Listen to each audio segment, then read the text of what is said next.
Hey, what's up guys? This is Anthony from Anthony's Customs, and for this review, we are looking at the Operation Monster Force DECLAN Van Helsing. This is that big bad toy store line made with fresh monkey fiction. I'm still not exactly sure, like, who's doing what in that arrangement, but there's some connection with Big Bad Toy Store and Fresh Monkey.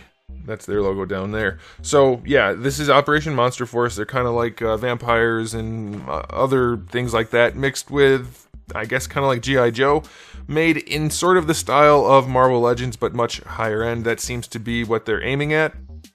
And they come in at a price point of $37.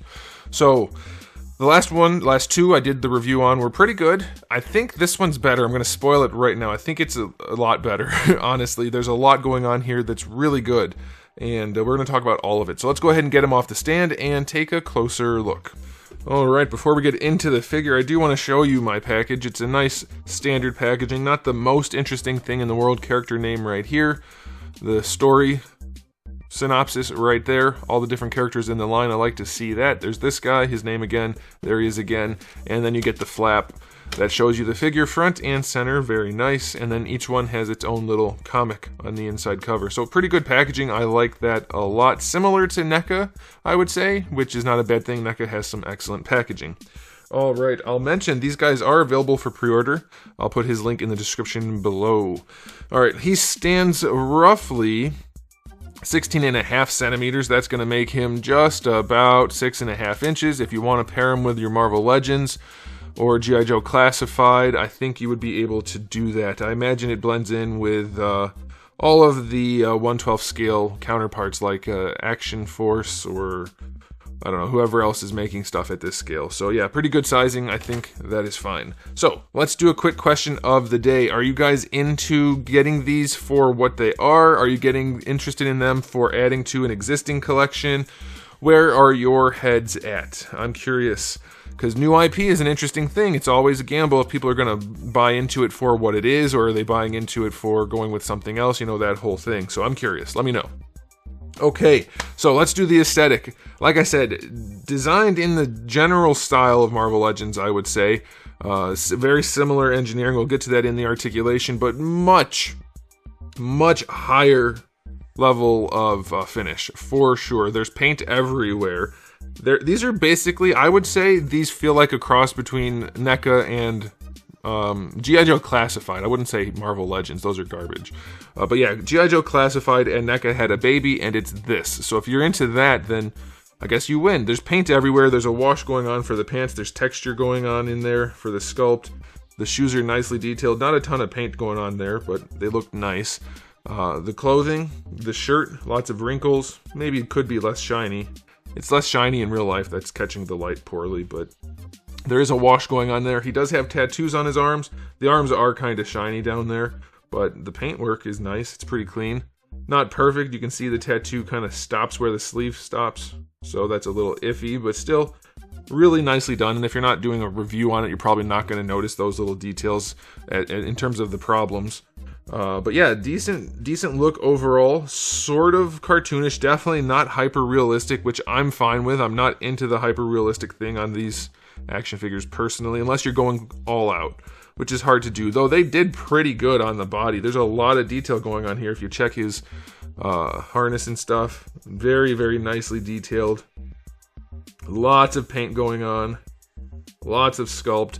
It feels, you know what, I'll take back what I said about NECA and Hasbro. It feels like NECA and Hasbro and old school McFarlane had a baby, and this is the baby. Lots of sculpt, lots of paint, lots of detail. And then the articulation comes in from Hasbro. So yeah, aesthetically speaking, it's really well done. For this price point, very pleased with that. I don't like things still like the way they connect their shoulders, which we'll talk about in the articulation.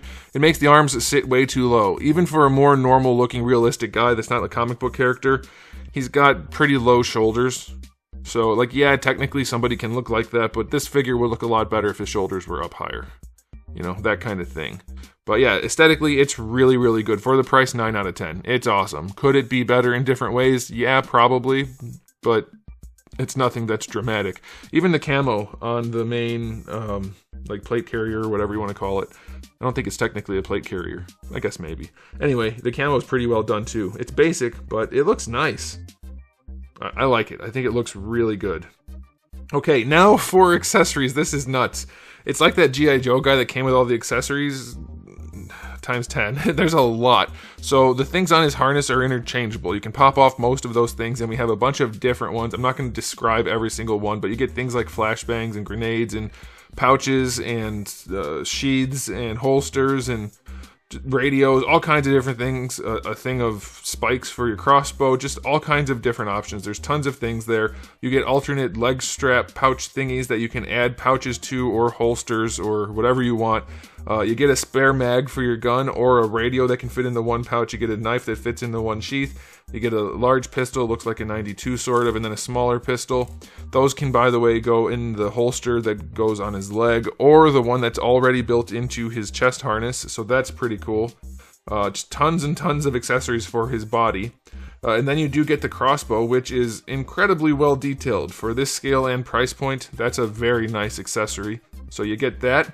But the even more nice accessory is, holy macaroni, this is the best looking rifle I have looked at this scale. It has a spike connected to the front, which is pretty cool.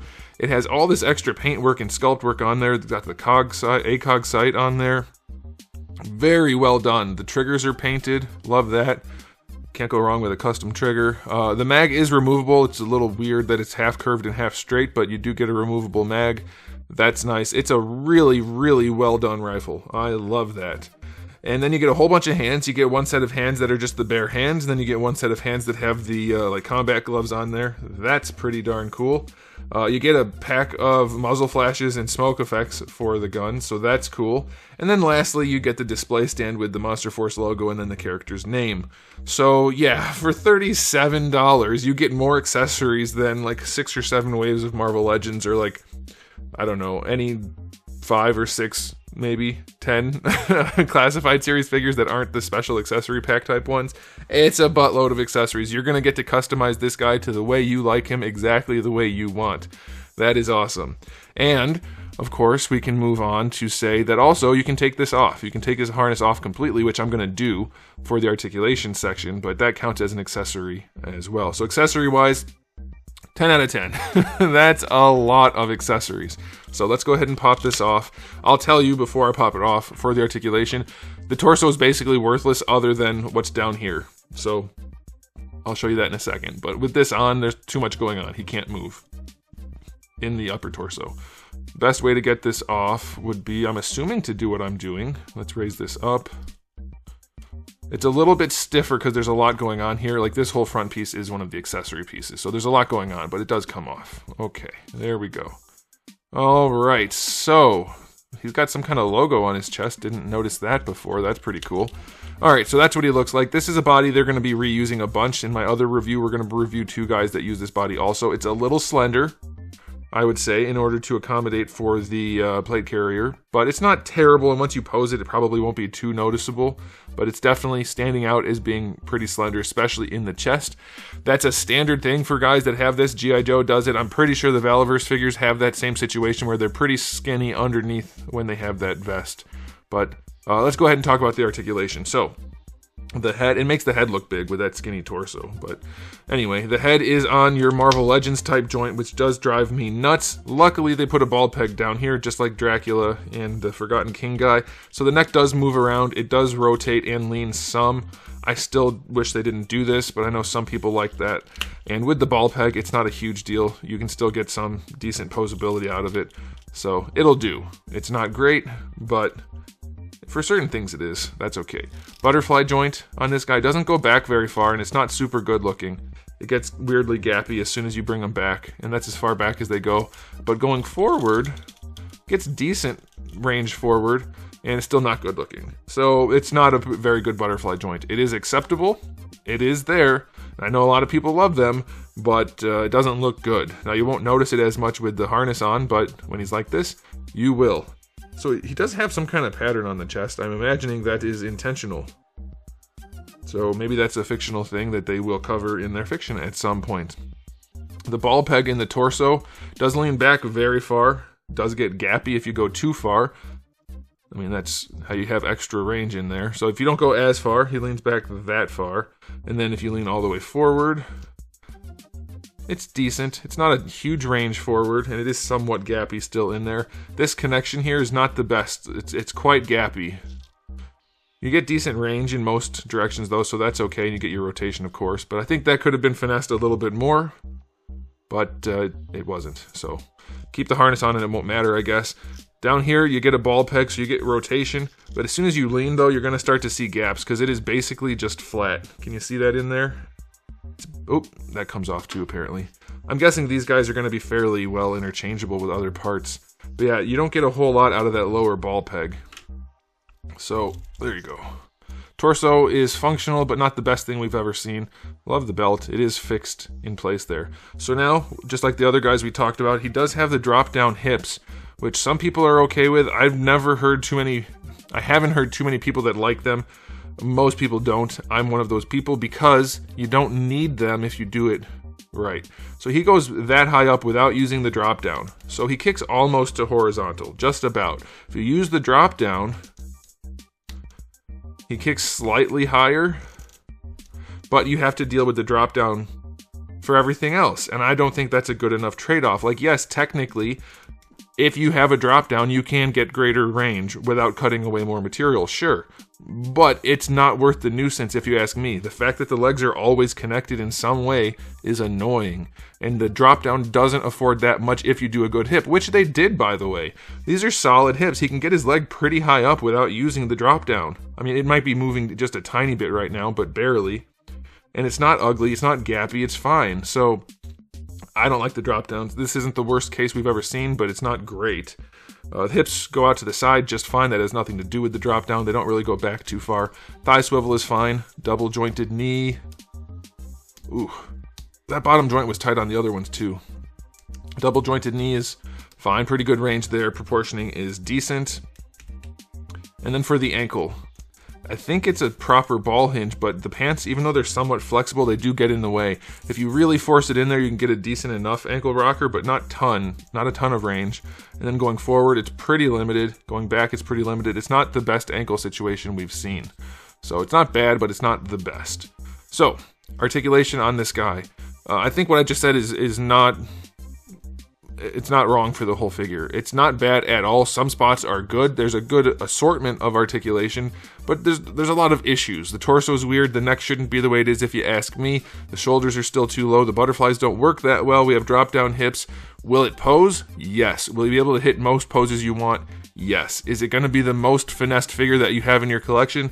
No, I don't think so. I think they're leaning way too far into the G.I. Joe Classified, because that's basically what this is, articulation-wise. It's G.I. Joe Classified, and I don't think that's the best call, personally, but that's obviously not up to me. It's their company. They can do whatever the heck they want. But since I'm the reviewer, that matters to me. So, yeah, it'll be posable. Is it the best thing ever? No, but I think it's fine, so I'll say 7. You should be able to pose it just fine. As far as shouldering the rifle, he can do it fairly well. But with this thing in the way, it's going to be a lot harder. If you take this off, he can do it fine. With this on, you have to work around it. There's no way around that.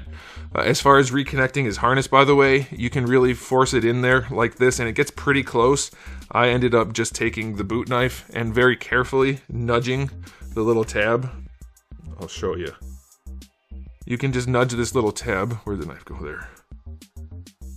If you nudge this in... I'm not going to do it right now because I can't really see what I'm doing in the screen. But if you just push that down a little bit, it goes right in. So that's good. More attachment points there. So yeah, this figure is awesome in a lot of ways. The articulation's the weakest point, if you ask me, but it's still fine. It's not going to kill the figure in any way. Like, you'll be able to pose it, no problem. And the thing is, it's going to look damn good doing it. The details on the accessories take me right back to old school McFarlane. And then, like I said, the paint job and styling is pretty much NECA, and then the engineering is Hasbro Classified Series, which most people seem to be fine with. So I think you can't really lose at this price point. This is, what do the kids say these days? This is a banger? I think that's probably dated at this point. I don't know. It's really good. I'm going to give this figure an overall rating of, for the price point with everything included, I'm going to go 9 out of 10, guys. It's there's a lot going on in this package that's really good, and the articulation isn't bad. It's just not anywhere near as good as it could be. But once you put his harness on, you lose most of that problem anyway. So yeah, I think it's great. I think it's awesome. So let me know what you guys think in the comment section below, but I'm all for it. Again, there's a link in the description below if you're interested in pre-ordering. These guys are due out in October, I believe. So there you go. Thanks for watching, guys. If you enjoyed the video, please do give it a thumbs up. If you didn't, give it a thumbs down. And if you haven't subscribed, you should. I have new videos just about every single day, and thousands already on the channel. So make sure you come back for all of that. And in the meantime, keep collecting.